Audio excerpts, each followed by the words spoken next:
नमस्कार दोस्तों, तो स्वागत है आपका अपने ही चैनल बर्बरिक कोचिंग में। आज की जो हमारी वीडियो रहने वाली है वो हिमाचल प्रदेश की जनजातियों से है और जिस जनजाति को आज हम डिस्कस करेंगे उस जनजाति का नाम है जाट जनजाति। तो देखते हैं, अभी तक हमने हिमाचल प्रदेश की 2 जनजातियां डिस्कस कर चुके हैं। अगर अभी तक आपने उनकी वीडियो नहीं देखी है तो प्लेलिस्ट में वीडियो पड़ी हुई है, इस वीडियो के आप जाके देख सकते हैं कि किस तरह से मैंने आपको हिमाचल प्रदेश की जनजातियां करवाई थी। तो देखते हैं जाट जनजाति के बारे में।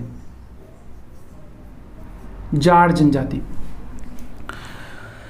ये जो जाट जनजाति है ये भी हिमाचल प्रदेश के मूल निवासी नहीं रहे।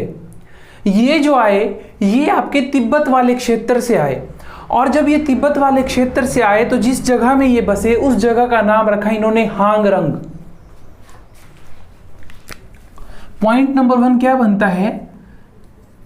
हिमाचल प्रदेश के मूल निवासी नहीं है। अगर ये हिमाचल प्रदेश के मूल निवासी नहीं है तो फिर ये कहां से आए?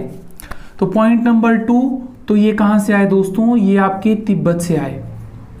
तिब्बत आपको पता है, अगर ये हिमाचल प्रदेश है, अगर मैं आपको हिमाचल प्रदेश का मैप दिखाऊं तो आप देख सकेंगे कि तिब्बत हिमाचल प्रदेश के कहां पर पड़ता है और ये कहां पर रहे होंगे।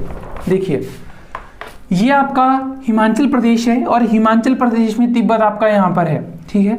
तो यहाँ से जब वो इस साइड आए तो यहाँ पर जो है आपकी इस यहाँ जैसे आपकी जो है हांगरंग घाटी है, तब यहाँ से आए और सीमांत वाले क्षेत्रों में यानी कि इस जगह पे ये रहने लगे, है ना। हांगरंग वाले क्षेत्र में ये रहने लगे। तो जैसा कि मैंने आपको बताया कि ये तिब्बत से आए और आकर कहाँ बसे? हांगरंग घाटी में बसे। हांगरंग घाटी में बसे। अब ये हांगरंग घाटी में बसे तो हमारे लिए ये जानना बहुत ही ज़्यादा ज़रूरी हो जाता है कि हांगरंग घाटी में ये बसे, ये किसकी पूजा करते हैं वहाँ पे, क्या ये खाते हैं, किस तरह से इनकी शादी होती है, खेती क्या करते हैं, पूरा का पूरा। यानी कि हांगरंग घाटी हमें पूरी की पूरी पढ़नी पड़ेगी जाट जनजाति को पढ़ने के लिए, अगर मैं इन शॉर्ट में कहूँ तो। परंतु उससे पहले जाट जनजाति के कुछ और फैक्ट भी लिख लीजिए।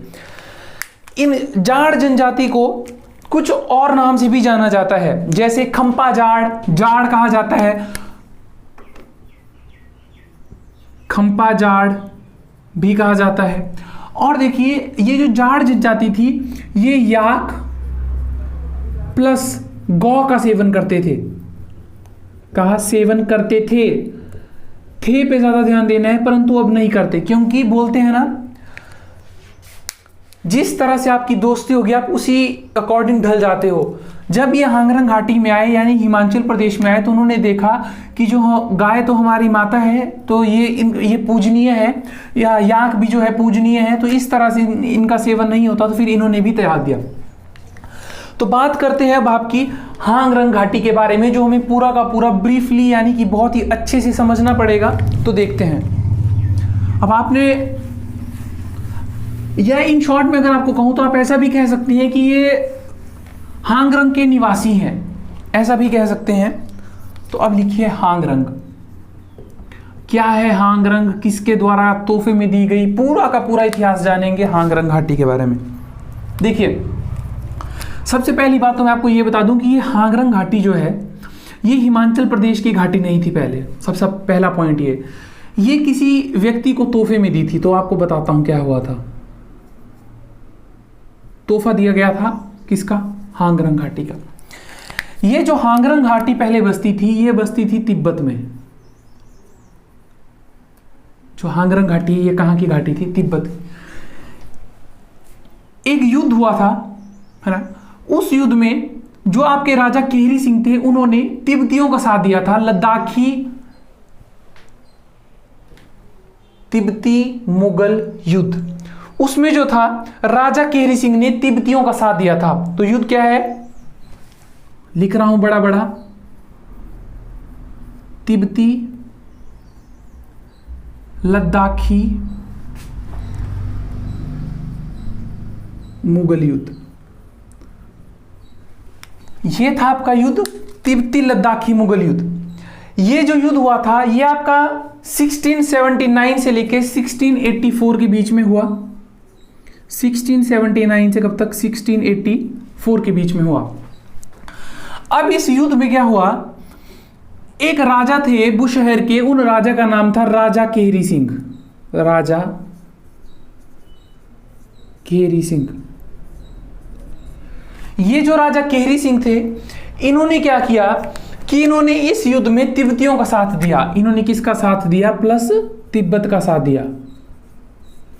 जब इन्होंने तिब्बतियों का साथ दिया तो तिब्बती बहुत खुश हुए और तिब्बतियों ने इन्हें गिफ्ट क्या किया? एक घाटी गिफ्ट में की। उस घाटी का नाम है हांगरंग घाटी। आप समझे? हांगरंग घाटी। बाद में ये जो युद्ध था, आपको बता दूं, एक संधि के तहत खत्म होता है। उस संधि का नाम है टिंग मोसगंग संधि। टिंग मोसगंग।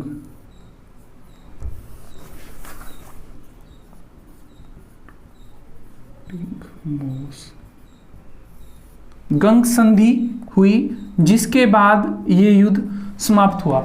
तो उम्मीद है कि इस युद्ध के बारे में आपको पता लग गया और हांगरंग घाटी के बारे में पता लग गया कि यह आई कहां से। ठीक है, अब इस हांगरंग घाटी की अगर मैं आपको बात बताऊं, इसकी पोजीशन मैं आपको अच्छे से बताता हूं। मान लीजिए ये आपकी हांगरंग घाटी है, ये हांगरंग घाटी है। अब कोई घाटी होती है तो उसके उत्तर में भी कोई जगह होती है, उसके दक्षिण में भी, उसके पूर्व में भी और उसके पश्चिम में भी। उसी तरह हांगरंग के भी है। अब हांगरंग के जो बीचों बीच एक बहुत ही प्रसिद्ध जगह है, उस जगह का नाम है नाको। उस जगह का क्या नाम है दोस्तों? नाको। तो आपने याद रखना है, नाको एक झील भी है। नाको क्या है? एक जगह भी है और एक झील भी है। जैसे रेणुका सिरमौर में एक जगह भी है और एक झील भी है, इसी तरह से नाको भी एक झील भी है और एक आपकी जगह भी है। ठीक है, अब हांगरंग घाटी की अगर मैं बात करूं तो हांगरंग घाटी के जो उत्तर में पड़ती है जगह, उस जगह का नाम है ताचो। उस जगह का क्या नाम है? ताचो। याद रखनी है दोस्तों आपने ये जगह, क्योंकि सवाल बनते हैं यहीं से। और हांगरंग के जो आपके पश्चिम में है, उस जगह का नाम है सुन्ने ग्राम। सुन्ने ग्राम। और हांगरंग के जो पूर्व में है वो आपको पता ही है, इतने समझदार तो आप हो ही, चाइना और तिब्बत, क्योंकि यहीं से तो आए हांगरंग में। और हांगरंग के जो आपके दक्षिण में है, उस जगह का नाम है स्पीति। उस जगह का क्या नाम है? स्पीति। अब ये जो हांगरंग जो जगह है, यानी कि ये जो घाटी है, इस घाटी का कोई ना कोई बड़ा गांव होगा। तो इस घाटी का जो सबसे बड़ा गांव है, इसे मैं रफ कर देता हूं। ये केहरी सिंह वाला, शायद आपने ये लिख लिया होगा, अगर नहीं लिखा है तो वीडियो को रिवाइंड करके आप लिख लीजिएगा। अब ये जो हांगरंग घाटी है, तो अब इस हांगरंग घाटी में कोई ना कोई बड़ा गांव होगा। हांगरंग घाटी का सबसे बड़ा गांव, अगर हांगरंग घाटी का कोई बड़ा गांव है तो छोटा गांव भी होगा, है ना? तो उन दोनों को देखना तो बनता ही है। तो हांगरंग घाटी का जो सबसे बड़ा गांव है, उस जगह का नाम है चांगो। चांगो। और जो सबसे छोटा गांव है, उस जगह का नाम है सुमरा। क्या नाम है? सुमरा। आप देख सकते हैं कि बड़ा गांव क्या लिखा मैंने? चांगो। छोटा गांव क्या लिखा? सुमरा। और इसके उत्तर पूर्व दक्षिण पश्चिम में आप देख सकते हैं। और यहाँ के जो लोग हैं, इनके आसपास भूत प्रेत निकट नहीं आए, उसके लिए एक मंत्र का जाप करते हैं। तो लिखिए, एक मंत्र का जाप करते हैं हांगरंग घाटी वाले। एक मंत्र का जाप करते हैं, और आप लिख सकते हैं ताकि भूत प्रेत निकट नहीं आए। उस मंत्र का नाम है ओम माणे पद्मे हूम। ओम माणे, ओम माणे पद्मे हूम।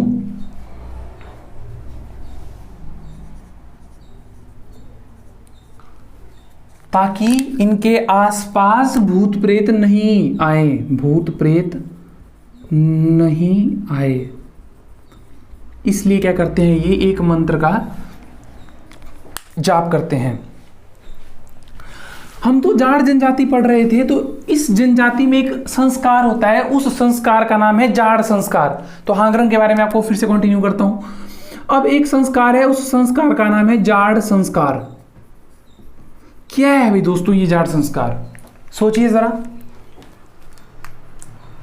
देखो, संस्कार वही होता है कि कोई भी जो रीति रिवाज होते हैं, यानी कि यहाँ का जो रीति रिवाज है सारा का सारा जो देखते हैं उन व्यक्ति का नाम है लामा जी। लामा जो है पूरे के पूरे संस्कार देखेगा। और यहाँ पर ऐसा होता है कि कोई बच्चा मतलब जन्म के 7वें दिन जो है ना घर की शुद्धि होती है। अगर किसी का जन्म वगैरह हो जाएगा तो छू वगैरह मानते हैं ना, तो जन्म के 7वें दिन घर की शुद्धि होती है। इस तरह से ये जाड़ संस्कार है। आपको सवाल बनेगा कि जाड़ संस्कार किस चीज से संबंधित है, तो आप बता सकते हैं कि जन्म के 7वें दिन जो है आपकी क्या होगी, शुद्धि की जाती है घर की। ठीक है, एक बात तो ये हो गई। अब यहां पर जो है ना आपकी बहुपति प्रथा है। अब इस चीज को आपको बहुत अच्छे से समझना पड़ेगा कि बहुपति प्रथा है। अब आप मुझे एक बात बताइए, अगर कहीं पर बहुपति प्रथा है तो वहां पर अगर पति की कमी होगी या पति ज्यादा होंगे, यानी कि या लड़के ज्यादा होंगे या लड़की ज्यादा होगी? ऑब्वियस सी बात है लड़कियां ज्यादा होंगी, क्योंकि बहुपति, पति कितने हैं? बहुत। और पत्नी कितनी है? एक। यानी कि लड़की रहेगी एक और लड़के हो जाएंगे ज्यादा। तो इस कारण इस घाटी में क्या होगा कि जो लड़कियां होंगी वो क्या रहेंगी, उनकी कम शादी होंगी, शादियां कम होंगी, शादी कम होगी। अब जिन यहां पर भी डिवाइड किया गया है, 3 तरह से डिवाइड किया गया है जिनकी शादी नहीं होगी, है ना। परंतु जो एक तो हो गई आपकी जिनकी शादी नहीं होगी, एक तो हो गई आपकी जो कुछ भी चीज नहीं करेगी, एक होती है जोमो। उनको समझाता हूं मैं जोमो क्या होती है। तो इसे मैं मिटा रहा हूं, आपको बताता हूं फिर से भी, आप नहीं समझ पाए। देखो, बहुपति प्रथा है, लड़की एक ही है। ठीक है, अगर लड़की एक है तो इसका मतलब ये हुआ कि जो काफी ज्यादा लड़कियां होंगी उनकी शादी नहीं होगी। अब ये जो लड़की है, अब ऐसे कई और लड़कियां होंगी, इनको 3 पार्ट्स में डिवाइड कर दिया जाता है। यानी कि एक तो हो गई जिनकी शादी हो गई, तो ये तो हो गई शादी वाली। एक हुई जिनकी शादी नहीं, जो घर में रहती है, एक होती है जोमो। ये समझाऊंगा मैं आपको, क्योंकि शादी वाली आप समझ गए, घर वाली तो घर में ही रहेगी। अब जोमो कौन है जी, तो ये मैं आपको बताना चाहता था। जोमो होती है वो जो शादी नहीं करती और अपना सिर मंडवा लेती हैं, और क्या काम करेंगी ये, फिर धर्म का प्रचार करेंगी। किसका प्रचार करेंगी? धर्म का प्रचार करेंगी। जो धर्म इन्होंने अपनाया होगा, बुद्ध धर्म अपनाया होगा, जो धर्म इन्होंने अपनाया होगा उस धर्म का ये प्रचार करेंगी। तो इन लड़कियों को कहा जाता है जोमो। ठीक है, और इस हांगरंग की जो मैं आपको बात बता रहा था, ठीक है, यहां तक तो आपको क्लियर हो गया होगा। जो मैं आपको हांगरंग की बात बता रहा था, तो हांगरंग में जो है देवता भी है एक, उनको कहते हैं धर्म देवता, है ना। जिस धर्म के, जैसे मैंने आपको बताया ना कि धर्म का प्रचार करेंगी, तो हांगरंग में एक धर्म देवता है, उनका नाम है पुरुगयूर।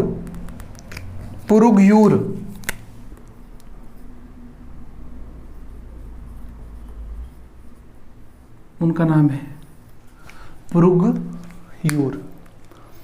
ठीक है, अब हांगरंग में जो है ना दोस्तों कुछ कहावतें हैं, कुछ महत्वपूर्ण कहावतें हैं। हांगरंग की कुछ कहावतें बताऊंगा किस तरह से सवाल बनेगा, आप ऐसा ही पॉइंट डालिए। हांगरंग की कुछ कहावतें हैं। वर्डिंग है रिंग यलवो पुरगयूर, रिंग यलवो पुरगयूर। यहां पे पुरु नहीं है, इधर भी र ही है ना। रिंग यलवो पुरगयूर, इसका मतलब है कि जो ऊंचे शिखर का राजा है वो आपके पुरगयूर हैं। ऊंचे शिखर का राजा कौन है? ऊंचे शिखर का राजा है पुरगयूर। ये हो गई कहावत नंबर 1। इसी तरह से एक और कहावत है, वो है कांगी गयलवा तिक्से।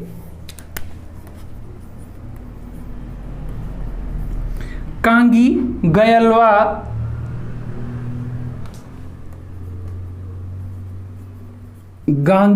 कांगी गयलवा तिक्से। ये वर्ड्स काफी मुश्किल हैं याद करने। कांगी गयलवा तिक्से, इसका मतलब है कि जो शिखर का राजा है वो कैलाश है। अगर ऊंचे शिखर का आएगा तब आएगा पुरगयूर, अगर आएगा सिर्फ शिखर का राजा, ये मतलब है इसका। शिखर का राजा वो है कैलाश, ठीक है। किन्नर कैलाश तो आपको पता ही होगा, है ना भाई। कांगी गयलवा तिक्से, इसका मतलब है कि शिखर का राजा है कैलाश और जो ऊंचे शिखर का राजा है वो है पुरुग्यूर। अब चीन के सामने जो आपका कैलाश का जो शिखर है ना, उसको जो है हांगरंग वाले रलदांग कहते हैं। तो ये पॉइंट बहुत जरूरी है, इस पॉइंट को मैं रफ करके यहां पे लिखता हूं। साथ साथ में दोस्तों पॉइंट्स नोट्स बना के लिखिए, तभी आपके लिए बेनिफिट है, वरना अगर आप सोचेंगे कि आप ऐसे ही याद रख पाएंगे तो बहुत ज्यादा मुश्किल है, ठीक है। चीन के सामने जो शिखर है ना, चीन के सामने जो शिखर है उसको कहते हैं ये रलदांग। उसको क्या कहते हैं, ये चीन वाले रलदांग कहते हैं। और बोलते हैं कि ये प्रेतों की सभा का स्थान है, और कहते हैं कि ये जो है प्रेतों की सभा का स्थान है। ये कहते हैं चाइना वाले कैलाश को, जो रलदांग है। गलत हो गया यहां पे थोड़ा सा। जो चाइना के सामने शिखर है कैलाश, ठीक है, क्योंकि चाइना के सामने है कैलाश, उसको हांगरंग वाले कहते हैं रलदांग। तभी मैं सोच रहा था कुछ गड़बड़ हो गई। उसको हांगरंग वाले कहते हैं रलदांग, और कहते हैं कि ये जो है प्रेतों की सभा का स्थान है, ठीक है। तो इस चीज को ठीक कर लीजिएगा, हांगरंग वाले कहते हैं कैलाश को रलदांग, ठीक है। अब जैसा कि मैंने आपको बताया था कि हांगरंग में खेती होती है ना। अब हांगरंग में जो खेती होती है वो एक जानवर है, उस जानवर का नाम है जो